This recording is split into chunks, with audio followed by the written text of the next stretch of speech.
Bem-vindos à primeira sessão de uma série de sessões que estamos a organizar, coordenadas pelos diferentes ramos da Sociedade Teosófica de Portugal e grupos de estudo também.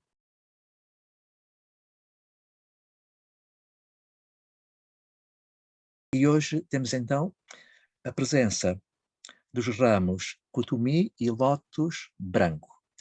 E, portanto, são membros destes ramos que vão partilhar conosco uma série de reflexões que se enquadram numa perspectiva teosófica que é uma perspectiva abrangente. Temos então conosco os amigos Susana Antunes, Maria Augusta e Carlos Beirão. E temos conosco também os coordenadores dos ramos envolvidos na sessão de hoje. A nossa amiga Isabel Nobre Santos, coordenadora do ramo Kutumi, e o nosso amigo José António, coordenador do ramo Lótus Branco. É com muita satisfação, com muito prazer que os recebemos aos dois, que recebemos estes membros e amigos destes dois ramos e, portanto, caberá a eles guiar-nos em todas as reflexões que vão partilhar conosco.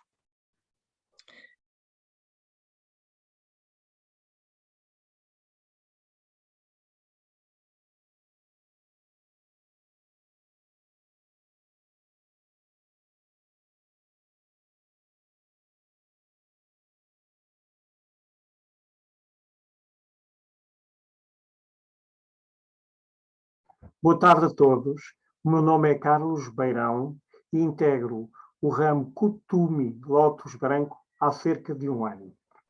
Venho expor os meus pensamentos que me vieram à mente no meio do oceano sobre a importância das práticas espirituais diárias. Muito obrigado pela vossa presença. A fé é um sentimento que não se pode quantificar. É simultaneamente trabalho, disciplina e fidelidade ao amor que o Criador proporciona a todos os seus filhos. A vida é o maior dom que o Criador dá aos seres humanos, mas a esperança de viver também no plano espiritual é imprescindível ao ser humano. Tudo na vida passa, menos o amor do Criador. Quando estamos desesperados e tristes, o Criador pode amparar-nos através dos mestres, anjos e arcanjos. O amor humano é limitado, mas associado ao Criador pode fazer milagres. O trabalho espiritual diário é fundamental para diluir as nossas mazelas e fragilidades. Do colo do Criador é inimaginável. Mas a nossa parte é muito importante. O Criador precisa da nossa força de vontade. Devemos agradecer-lhe, mesmo o nosso sofrimento, porque até isso partilhamos com milhões de outros seres. A relação diária com o Criador aumenta a nossa fé e dá-nos mais força e serenidade. No segundo texto, venho partilhar portanto, as minhas reflexões sobre a meditação terapêutica, que sempre me despertou muito interesse e curiosidade. O poder da oração é cientificamente comprovado. Assim também a meditação de cura. Meditar é uma terapia. Criamos o silêncio que não temos durante o resto do dia e podemos mesmo curar-nos das doenças, dos pensamentos excessivos ou até negativos. A doença começa no corpo etérico. A limpeza espiritual que nos é facultada através da meditação começa do plano etérico para o físico, de cima para baixo. Para obtermos a cura, podemos focar-nos nas nossas células saudáveis. As células têm memória. É possível ajudarmos a recordarem a sua pujança, pedindo-lhes que voltem ao estado de saúde, à regeneração, como quando éramos crianças ou jovens. Devemos tentar mudar também os nossos padrões de comportamento, pois a espiritualidade relacional é muito importante conjuntamente com a espiritualidade intrapsíquica. Numa vida, as dívidas kármicas vão-se pagando. Devemos assumir a responsabilidade dessas dívidas e modificarmos para não criar mais karma. O karma tem muitos níveis e é muito dinâmico.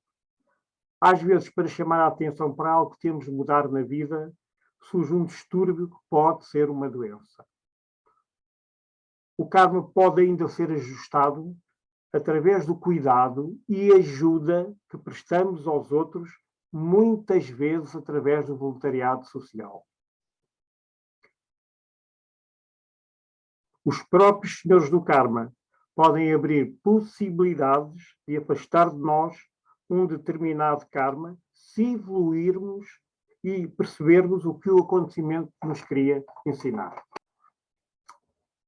Neste contexto, penso que a meditação inicial e final do ramo a que pertencemos, na sociedade teosófica, é muito importante porque temos a egrégora que nos ajuda em todos os aspectos.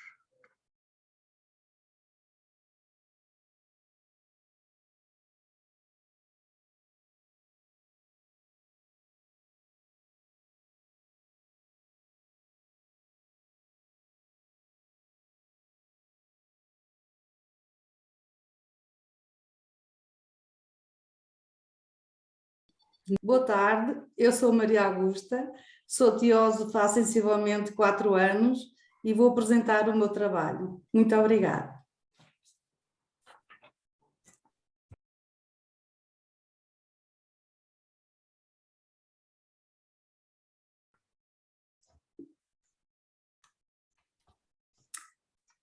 Conjunto de doutrinas, religião, filosofia e ciência.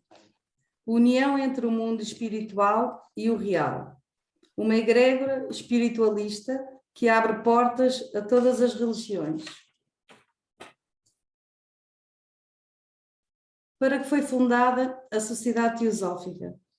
Para promover o sentimento de fraternidade universal, difundir os princípios teosóficos e a sua importância para a humanidade.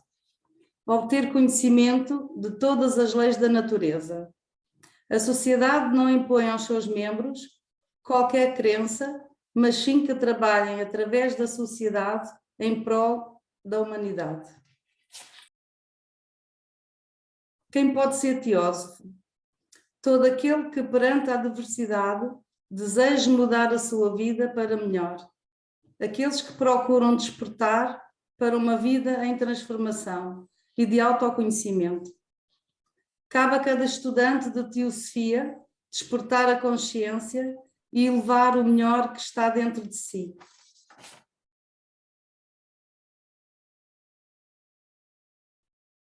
A descoberta da teosofia. Teo, Sofia. Teosofia quer dizer Deus, sabedoria. Essa sabedoria divina, que nós não conhecemos nem possuímos, deve ser como uma estrela que ilumina o nosso caminho. E cada um deve procurar, questionar e perceber essa sabedoria da vida. Certas experiências e incidentes produzem uma grande mudança nas nossas vidas. O sofrimento resulta frequentemente no despertar para uma vida de transformação. Um dos ensinamentos que, enquanto estudantes de teosofia, aprendemos é que sabemos que a vida nesta terra é feita de ciclos e mesmo a mais feliz é apenas apego e ilusão, que somos todos convidados deste belo planeta, que chegamos e depois de um certo tempo partimos. Isto é difícil de compreender. Em momentos difíceis, não conseguimos mais silenciar o que nos faz doer. Queria respostas, mas para entender, precisava de desenvolver conhecimento espiritual. Quem sou? Qual é o propósito da minha vida? Da minha existência? De onde vim? Quem é Deus? Onde está? Por que tanto sofrimento e injustiças no mundo? Existe destino marcado? Para que a vida e a morte? Como é o universo? A chave reside no estudo da teosofia, através dos seus membros, das reuniões da Sociedade Teosófica, dos ramos, com a meditação terapêutica, nos encontros com outros irmãos e irmãs, na energia sempre criativa, engraçada e muito bem disposta, que nos envolve de afeto, conforto, direção e inspiração para a prática dos seus valores. A ética, o rigor e a caridade é o que deve ser objeto de atração para o despertar da nossa mente superior, que é aquela que nos liga definitivamente ao nosso Deus interior. E quando sabemos distinguir o que é correto e verdadeiro para nós, começa a mudar o nosso olhar sobre aquilo que nos acontece e tomamos consciência do verdadeiro trabalho teosófico.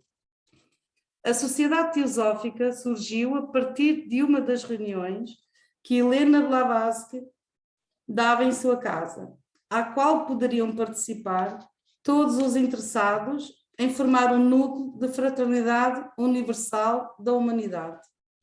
Foi elaborado um plano de estudos que se baseia num conjunto de religiões, como o cristianismo, budismo e hinduísmo, que partilham uma essência comum, a verdade.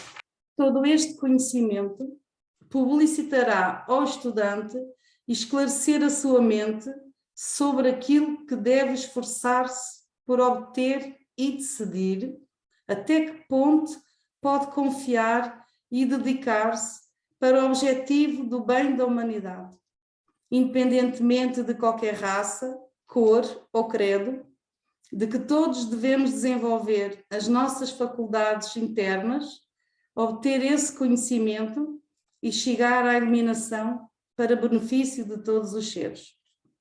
Ao deixar o plano físico, Madame Blavatsky pediu para que este ideal de amor à mesma causa nunca se rompesse e dava o conselho aos seus membros de não trabalharem apenas para a sociedade, mas através dela para a humanidade. Pode ser estudante de teosofia qualquer pessoa que procure conselho quando está em dificuldades e não consegue decidir o que fazer em determinadas circunstâncias. A teosofia não tem um método rígido para estudar. Cada estudante vê as coisas conforme o ritmo do seu próprio despertar, com a liberdade de pensamento, verdade e discernimento.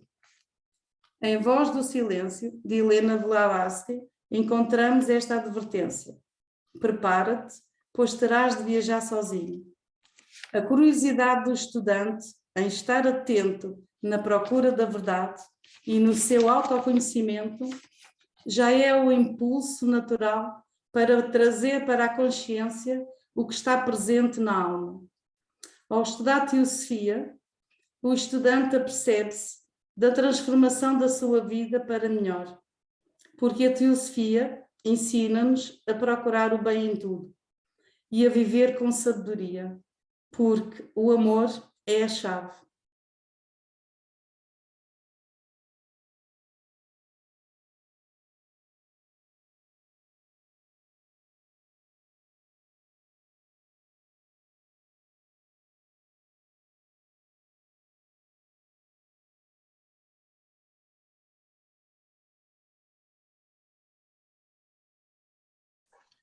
Boa tarde a todos, eu sou a Susana Antunes, sou talvez a mais recente membro da Sociedade Teosófica e venho hoje partilhar aquilo que fui aprendendo e aquilo que fui sentindo, sobretudo. Esta apresentação foi pensada para aqueles que descobrem a teosofia pela primeira vez e que desconhecem esta temática, embora por qualquer razão estejam hoje nesta sessão pública da Sociedade Teosófica, ou mais tarde, através da gravação desta sessão, possa beneficiar do eco desta mensagem. Pretende-se, com toda a humildade, deixar uma semente e que quem a recebe possa despertar a qualquer momento para a sabedoria divina, conceito que iremos abordar de seguida. Esta apresentação é também uma forma de agradecimento a quem lidera e nos acompanha nas sessões dos ramos Kutumi e Lótus Branco. Vamos, sem demora, iniciar esta breve viagem à descoberta da Teosofia. Pela partilha que fizemos no nosso ramo, ficou claro que são diversos os caminhos que nos levam à descoberta da Teosofia. Através da família, porque existem familiares na sociedade teosófica e torna-se natural a partilha destas temáticas em casa, o que vem despertar a curiosidade e interesse dos outros membros da família. Através de eventos na sociedade teosófica, porque existe alguém que nos convida a assistir a uma sessão pública da sociedade teosófica ou participar numa reunião de um ramo, e como nos identificamos com o que ouvimos, acabamos por voltar. Também nos momentos de desafio, porque existe um amigo que num momento delicado nos fala da Teosofia, e essa abordagem ajuda-nos a compreender e a ultrapassar aquele momento, despertando o nosso interesse por estes temas. E são diversos os caminhos. O importante é que existe uma curiosidade, um apelo, uma disponibilidade que nos faz vir à descoberta da Teosofia. Lembro-me, numa sessão pública, que o nosso secretário-geral, Carlos Guerra, afirmou que não é a Teosofia que nos descobre, mas somos nós que descobrimos a Teosofia. Hoje sinto que é mesmo assim e que a Teosofia chega à nossa vida quando estamos preparados para a receber. Estar aqui hoje é para todos uma grande bênção. Antes de avançarmos, e não perdendo o foco dos nossos primeiros destinatários, aqueles que pela primeira vez estão numa sessão pública da Sociedade Teosófica, importa referir o que é a Teosofia. O termo Teosofia provém do termo grego Theosofia, que é a união por duas palavras, Theos, Deus, e Sofia, sabedoria.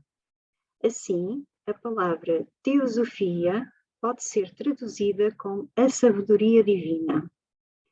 O termo teosofia foi usado na escrita pela primeira vez entre os séculos 3 e 4 da nossa era pelos filósofos alexandrinos neoplatónicos, chamados de amantes da verdade, para se referirem à sua própria doutrina, que enfatizava a união entre a religião e a filosofia, e ao conhecimento das coisas divinas proporcionado por Deus através de inspiração direta.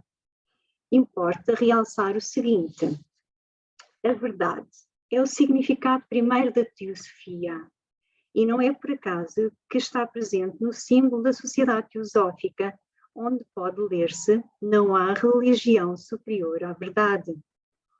Estes filósofos usaram a palavra teosofia para caracterizar um conhecimento experiencial que provém através de meios espirituais não intelectuais, ou seja, que se adquire para além da mente, por percepção direta, por intuição, através do que sentimos. Um conceito mais recente de teosofia é o referido por José Caldas nas suas obras. Teosofia é um vasto corpo de conhecimentos sobre a origem, a natureza e o sentido de existência do homem e do universo, divulgada numa linguagem simultaneamente lógica, coerente e sistematizada. Antes de falarmos dos objetivos da Sociedade Teosófica, temos que fazer um breve enquadramento quanto à sua origem. A Sociedade Teosófica foi fundada em Nova Iorque a 17 de novembro de 1875 por um pequeno grupo, entre os quais se destacam a senhora Helena Petrova Blavatsky e o coronel Henry Steele Olcott, seu primeiro presidente.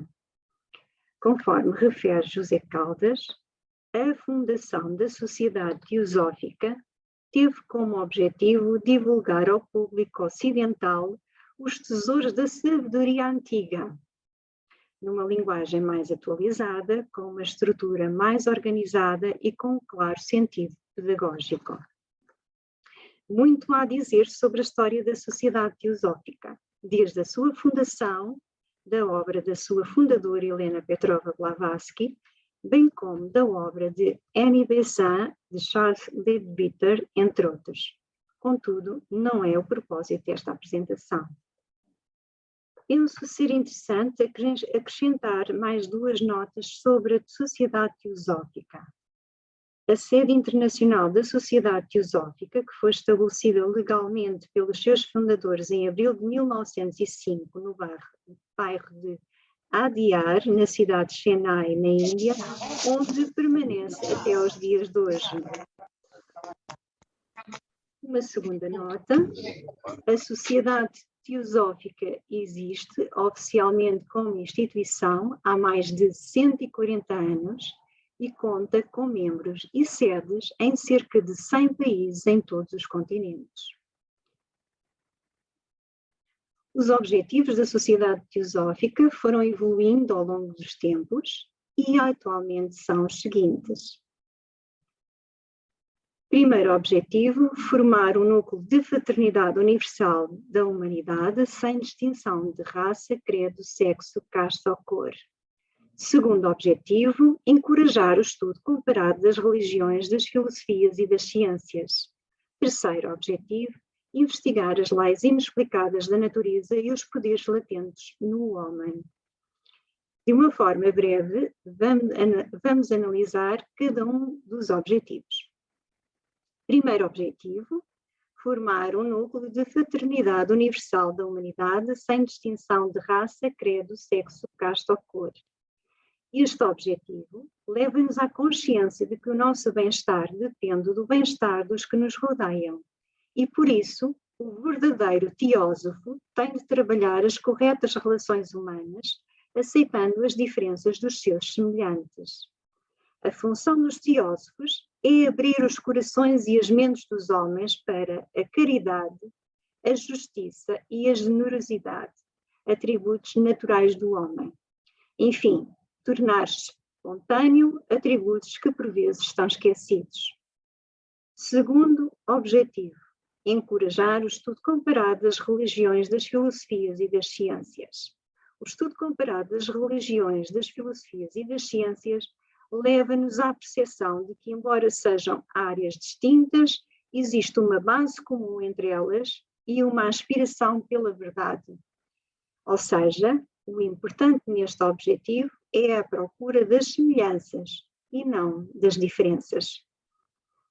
Terceiro objetivo, investigar as leis inexplicadas da natureza e os poderes latentes no homem.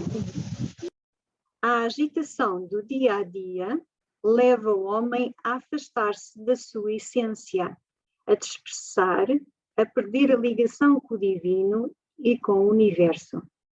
A teosofia conduz-nos ao nosso centro através do estudo, da reflexão, da meditação, do serviço e devoção a ideais superiores. Em suma, o estudo da teosofia permite-nos olhar para dentro, conduz-nos ao autoconhecimento e ao desenvolvimento da nossa intuição. Esta é uma síntese muito breve sobre cada um dos objetivos da Sociedade Teosófica, porque muito havia a acrescentar. Ora, quem pode ser teósofo? Qualquer pessoa pode ser teósofo de 2 formas. De uma forma individual, dedicando-se ao estudo e à prática destas temáticas como autodidata, sendo um percurso mais lento, solitário e incerto na descoberta da verdade sobre a sabedoria divina, ou em grupo, como simpatizante ou membro da Sociedade Teosófica, dedicando-se ao estudo e à prática destas temáticas, com orientação e partilha de saberes por quem estuda estes temas há muitos anos. Não há pré-requisitos nem limitações para qualquer um se associar à Sociedade Teosófica, porém, o candidato deve conhecer os 3 objetivos da sociedade, sendo apenas o primeiro objetivo de aceitação obrigatória para todos os membros. Vamos recordá-lo. Primeiro objetivo: formar um núcleo de fraternidade universal da humanidade, sem distinção de raça, credo, sexo, casta ou cor. A aquisição metódica e progressiva do conhecimento teosófico, seja individualmente ou através da sociedade teosófica, com a sua necessária aplicação prática, impele em todos os casos a uma mudança para melhor no estilo de vida. A vantagem em pertencer à sociedade teosófica é obter instruções esotéricas, de conhecer as doutrinas puras e verdadeiras da teosofia e gozar de um grande apoio, de auxílio mútuo e de simpatia. Conforme foi mencionado no livro A Chave da Teosofia de Madame Blavatsky, é teósofo aquele que vive e pratica a teosofia, através do serviço ao plano espiritual, aos mestres e à hierarquia e à humanidade. É importante notar que o estudo intelectual e a prática diária da teosofia são apenas um meio para alcançar a teosofia real ou iluminação interior. A primeira e principal das regras é a renúncia completa ao seu ego, isto é, um membro que se comprometeu tem de se converter em um perfeito altruísta, não pensar em si mesmo e esquecer a sua própria verdade e orgulho em função dos seus semelhantes. Para concluir, a ideia desta apresentação foi deixar alguns tópicos sobre a teosofia para quem está hoje pela primeira vez numa sessão pública da Sociedade Teosófica. Como referi, deixar uma semente para que quem a recebe possa despertar a qualquer momento para a sabedoria divina. Esta temática é infinita de conhecimento, podendo mesmo afirmar-se que a descoberta da teosofia é um caminho para uma vida, ou melhor dizendo, para várias vidas. A direção é única: estudo, meditação e serviço, o que nos levará progressivamente ao despertar da nossa consciência.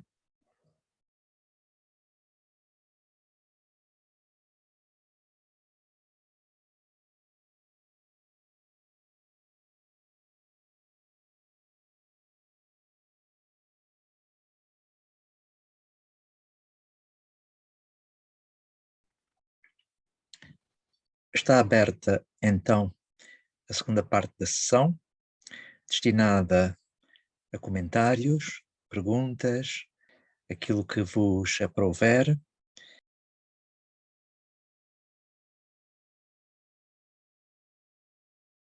Eu só queria agradecer aos 3 intervenientes, que foram muito bons, a forma como nos se dirigiram, muito claros, e estão de parabéns o ramo Cotomi e o ramo Lótus Branco por estas 3 apresentações excelentes. Muito obrigada. É só isto que eu queria dizer.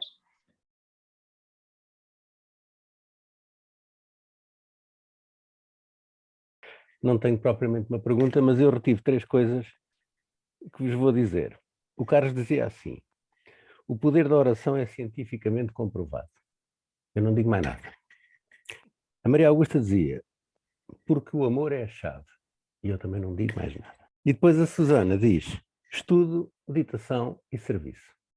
Eu acho que nestas 3 fases, dita por eles os 3, para mim está tudo compilado e está tudo dito. Eu achei maravilhoso. Muito obrigado, meus amigos.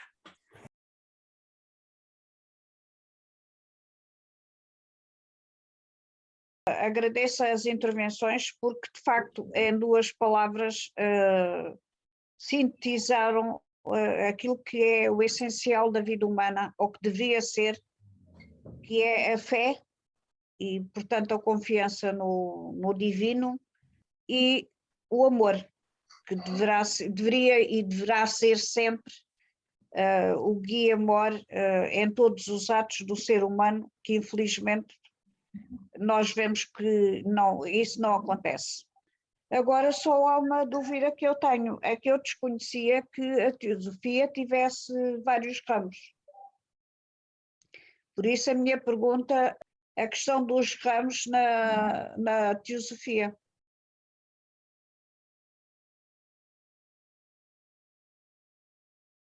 Associando à minha experiência, portanto, eu vim para a Sociedade Teosófica pronto, por curiosidade, vi uma sessão pública, mas sabia que já tinha esse conhecimento que havia ramos.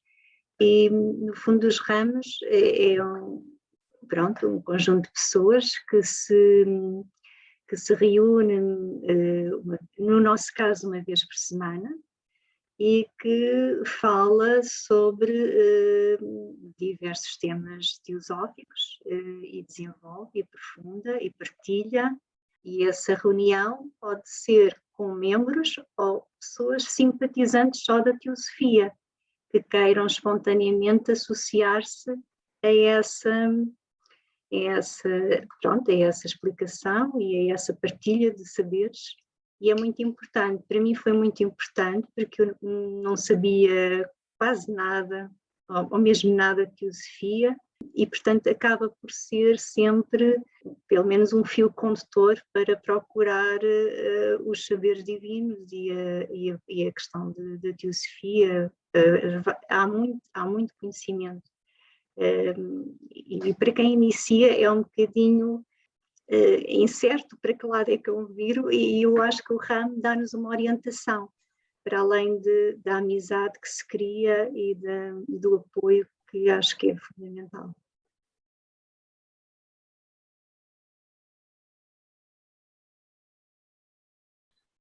O ramo é comparado, a sabedoria é comparada como uma árvore, por exemplo. Tem as suas raízes, onde vai buscar o alimento, cresce o tronco e tem ramos e folhas e flores e frutos. A Sociedade Teosófica, se fosse fazer só sessões abertas a todas as pessoas, caía na hipótese de ter às vezes 50, 60, por aí fora, pessoas. Ora, uma aula, entre aspas, nunca pode funcionar assim melhor com tanta gente. É em grupos mais pequenos que, se eu tiver uma dúvida, posso dizer, olha, isto quer dizer o quê? E aquilo quer dizer o outro. E esses grupos são mais pequenos. Porquê? Porque há mais facilidade em tirarmos dúvidas e lançarmos hipóteses disto e daquilo. Ao passo que, se for uma sala inteira, é muito complicado e a coisa dispersa-se.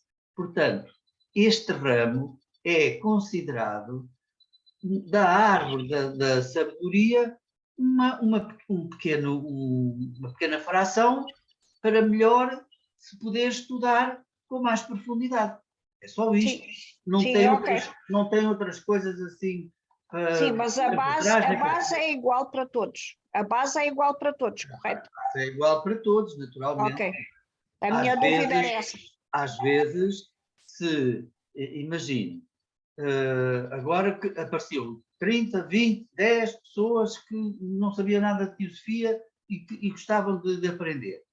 Se calhar, não é obrigatório, se calhar era preferível fazer um ramo para todos aquelas pessoas que iam iniciar-se, do que misturar aquelas pessoas que não sabiam tanto com coisas que outros ramos que já iam mais avançados, depois tinham que estar a andar para trás. É só estas questões logísticas que depois podem dar um jeitinho para um lado ou para o outro, mais nada. O resto é sempre tudo aberto, toda a gente a explicar aquilo que for preciso, e quando não se sabe, ter a humildade de dizer, olha, não sei, vou investigar e depois expor.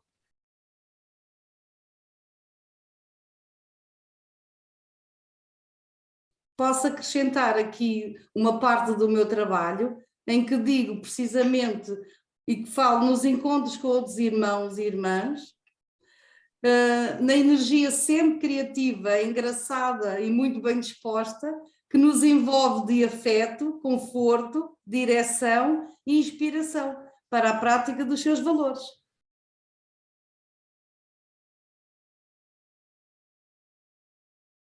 Peço desculpa, eu ia dizer qualquer coisa, mas era porque percebi que, talvez na ideia da senhora que colocou a pergunta, ela julgava que ramos eram diferentes ramificações da teosofia. Ora, a teosofia é uma só. Os Sim. ramos, no fundo, são grupos de trabalho.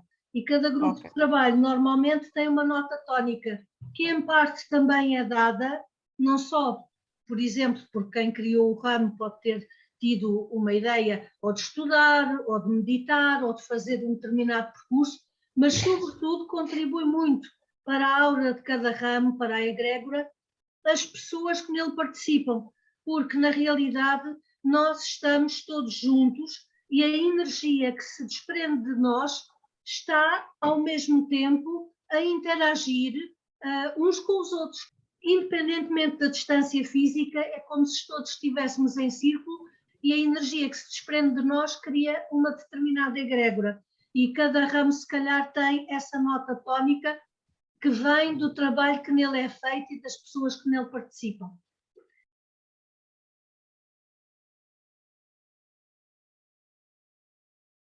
Já agora, só acrescentar qualquer coisa ou clarificar qualquer coisa, que é a seguinte.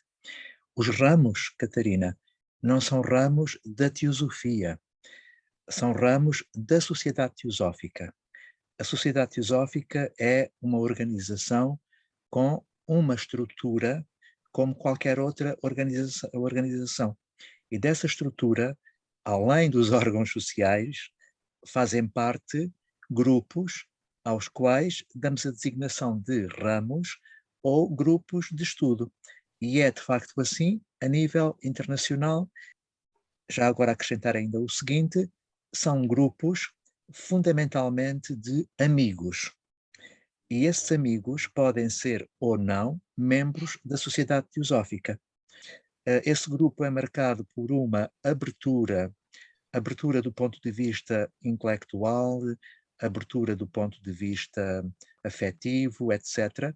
Uma grande abertura na qual tem cabimento todo o género de investigação, todo o género de pesquisa, todo o género de estudo, desde que não se afaste do primeiro objetivo da Sociedade Teosófica, que é formar o tal núcleo de fraternidade, sem qualquer género de distinção, sem sobrevalorizar nada nem ninguém em particular, nem tampouco menorizar nada ou ninguém em particular. Portanto, é um grupo de amigos cuja base é uma base teosófica. E, portanto, o trabalho desenvolvido por cada ramo é um trabalho que o grupo decide desenvolver, mas sempre tendo em vista a visão teosófica desse desenvolvimento e tendo sempre as marcas principais da Sociedade Teosófica como organização.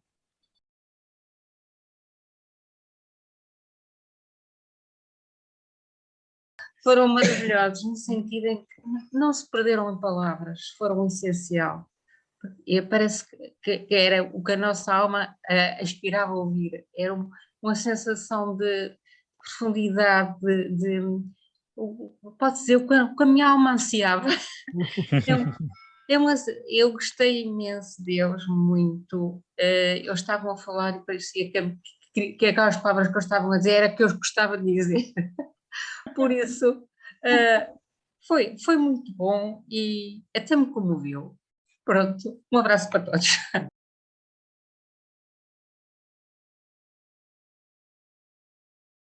Raquel expressou de uma forma muito clara o elemento ou o ingrediente principal das nossas relações, o afeto, marcado por um carinho muito grande.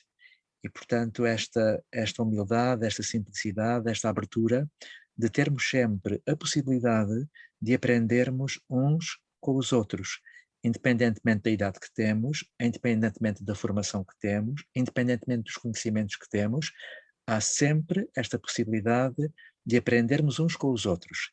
E essa possibilidade de aprendermos uns com os outros, marcada pelo carinho e pelo afeto, é de facto tocante, como a Raquel há pouco estava a dizer.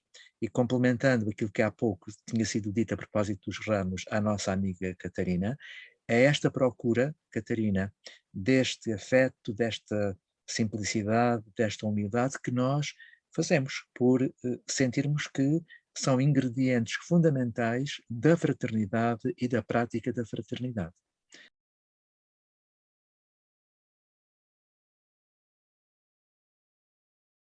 Eu vou-vos dizer repetir aquilo que quando, pela primeira vez, a nossa querida e saudosa irmã Susina Bermudes entrou no ramo Maitreya, nos disse: temos gente, temos teossos. Isto é muito bom caminho, porque nós precisamos de gente boa. Muito obrigada a todos vocês, porque realmente o meu coração ficou consolado.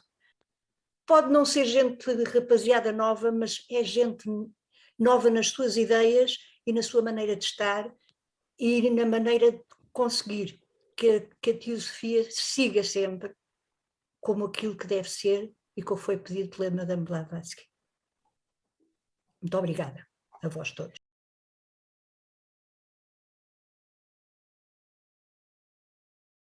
Eu há bocado ia dizer uma coisa que tinha a ver com a apresentação do nosso amigo Carlos Beirão e o comentário muito certeiro do José Luís Franco. E tinha a ver com a frase que o Carlos Beirão, entre outras, mencionou e que o José Luís usou para fazer a sua síntese, que é: hoje, clinicamente, está provado o poder da oração. E eu vinha só relembrar que, entre muitos outros temas, nos nossos ramos procuramos sempre ir para coisas muito práticas e que tenham a ver com a necessidade imediata das pessoas relativamente ao seu equilíbrio interno, à sua saúde e à sua consciência. E também temos tentado, muitas vezes, sobretudo o José António, que gosta da parte científica, sobretudo quando a ciência vem ao encontro da sabedoria antiga ou vice-versa, e, portanto, entre outras coisas, temos abordado por diversas vezes a temática das atuais investigações científicas sobre várias coisas, entre as quais o poder da oração. E, portanto, fico contente que o Carlos Beirão, espontaneamente no seu trabalho, tenha dado esse foco no poder da oração, mas também na ponte que atualmente é possível suscitar entre a ciência e a teosofia, ou a ciência e a espiritualidade em geral. E aquilo que as outras duas amigas disseram, a Maria Augusta e a Susana, sobre o amor e sobre o estudo e a meditação, completa o ramalhete.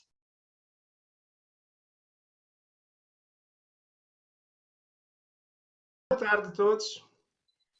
Eu quero agradecer, de facto, as apresentações foram muito sintéticas de dos três, Carlos Beirão, da Susana Antunes e da Maria Augusta, foram sintéticos e tocaram nos pontos essenciais em relação ao tema que se propuseram. Eu apenas quero referir no texto do Carlos Beirão, que ele apresentou, quando ele fala que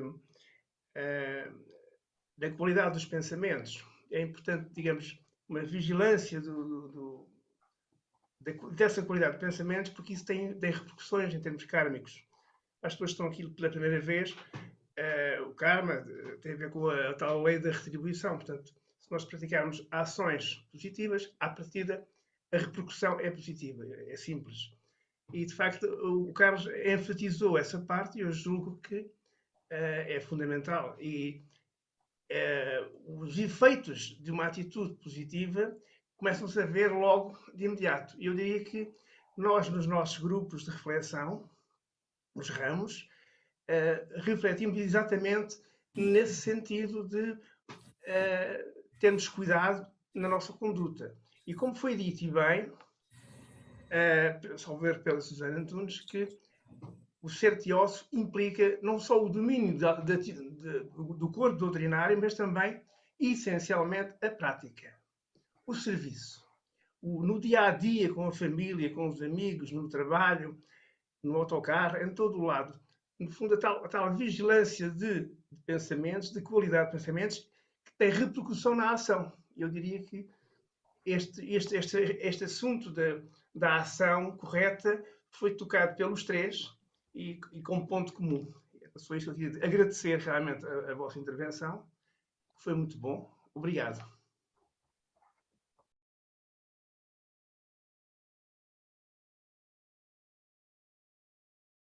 O poder da oração, que é reconhecido hoje pelos médicos, muitos médicos, não é só um ou outro, embora haja outros tantos que nem pensar nisso, não é? Mas os que reconhecem explicam isto, mais palavra, menos palavra, desta maneira. Quando a pessoa há uma diferença entre ter fé e ter uma crença. Uma crença é uma coisa assim um bocado vaga, creio eu que seja assim ou seja assim.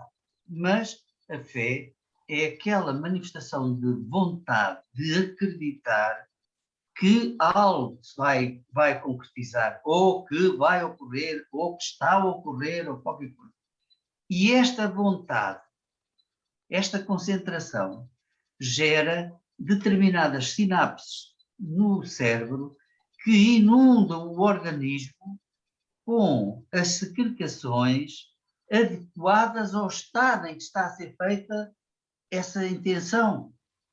Se temos uma intenção, outra vez esta coisa, as segregações são negativas, vão acumulando-se onde menos deviam ser e depois queixamos que temos cancros, temos isto, temos aquilo e temos aquilo outro.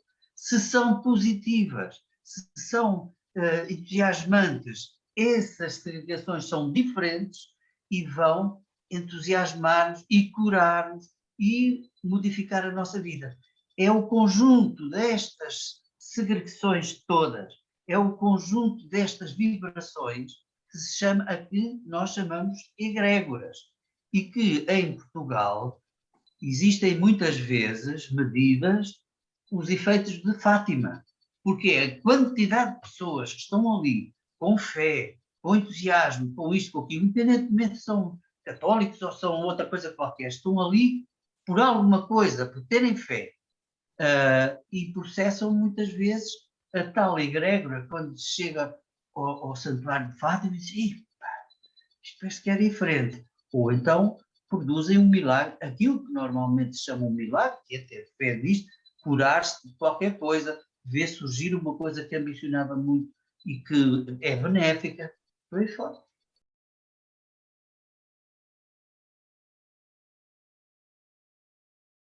Agradeço imenso terem mesmo assim permitido entrar na vossa reunião, embora com este atraso. Tenho muita pena porque os temas eram tão interessantes e acredito que o foram excelentes.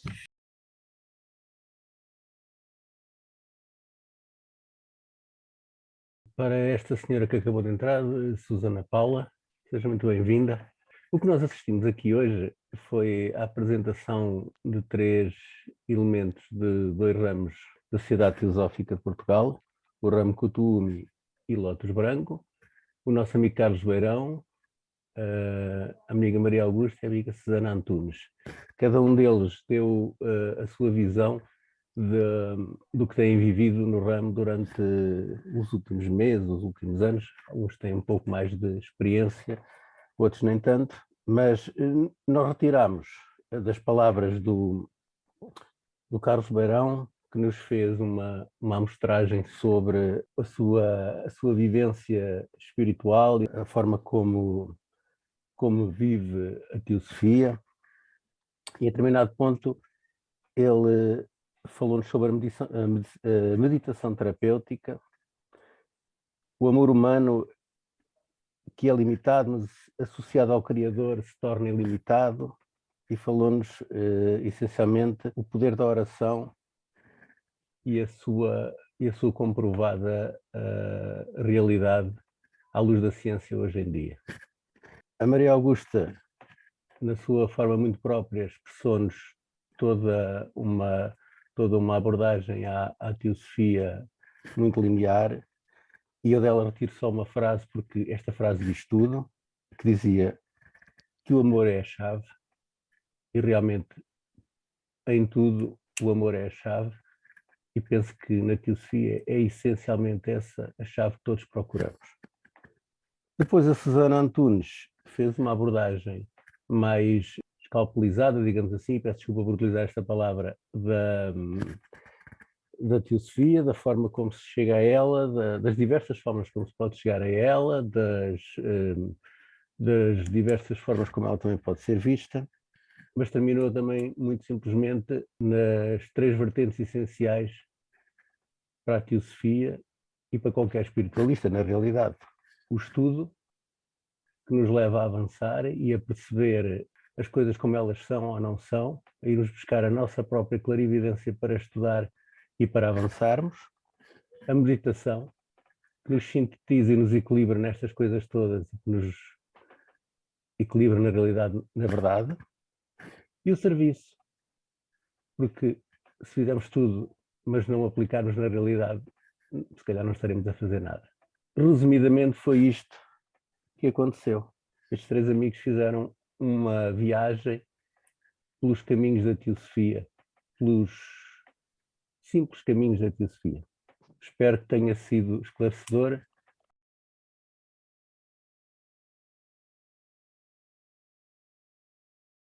Agradeço este breve resumo. Foi uma pena não ter apanhado todo o conteúdo, mas haverá outras oportunidades, certamente. Quero agradecer imenso o facto de eu entrar, de me permitirem mesmo assim entrar e beber um bocadinho deste néctar, mesmo no término da vossa reunião.